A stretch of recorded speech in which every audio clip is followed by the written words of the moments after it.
berzinah. Bismillahirrahmanirrahim. Alhamdulillahi rabbil alamin. Wassalatu wassalam ala asrofil anbiya'i wal mursalin wa ala alihi washabihi ajma'in. Amma ba'du.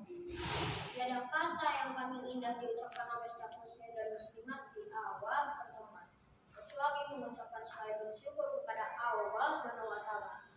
Allah yang bersifat Rahman dan Rahim, pengasih, tak berkata penyayang, tak pandang sayang, kasihnya tiada terbatas dan sayangnya pun tak terbatas. Bersyukur kepada Allah Subhanahu wa taala.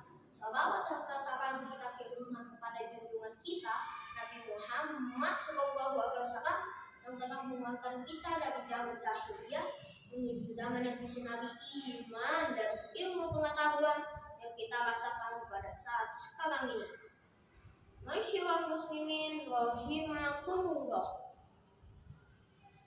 Teman-teman, bolehkah saya bertanya, apa yang perlu kita persiapkan saat ingin bertemu dengan orang yang kita cintai, seperti menghadap guru, orang-orang, dan teman-teman kita? Ada yang tahu nggak teman-teman? Sebelum menghadap mereka, kita harus mempersiapkan diri dengan pakaian bersih, badan bersih, gigi yang bersih, dan bahkan jiwa pun bersih. Itu elemen yang sangat penting loh, dan itu berkaitan bertemu dengan sesama manusia. Terus bagaimana persiapan kita ketika akan bertemu dengan Allah Subhanahu wa taala?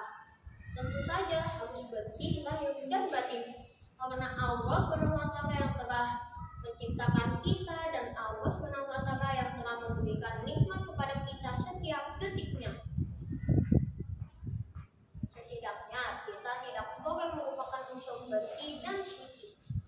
Masyaallah muslimin rahimakumullah.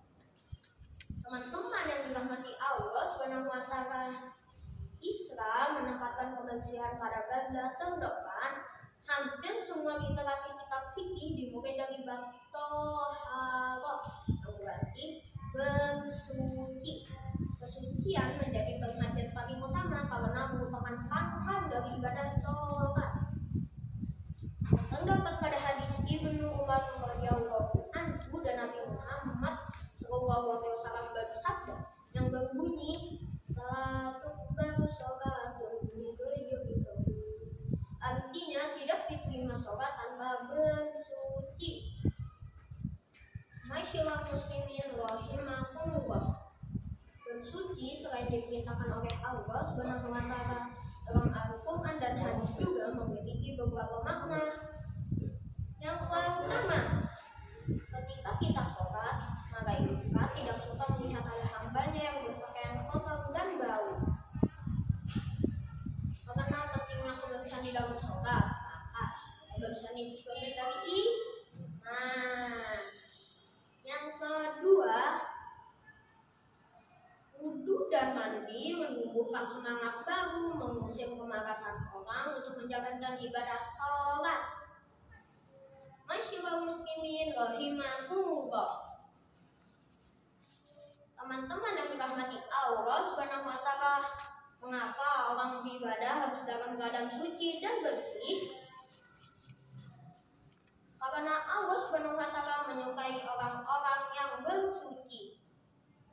Sebagaimana dalam firman-Nya dalam surah Al-Baqarah ayat 222, yang artinya sesungguhnya Allah Subhanahu wa taala menyukai orang-orang yang bertaubat dan orang-orang yang mensucikan diri. Karena suci dan bersih merupakan salah satu sahnya sholat kita. Tanpa wudu sholat kita tidak akan sah. Masyaallah muslimin rahimakumullah. Demikianlah yang dapat saya sampaikan. Bung Irian, Bung Cendrawasih.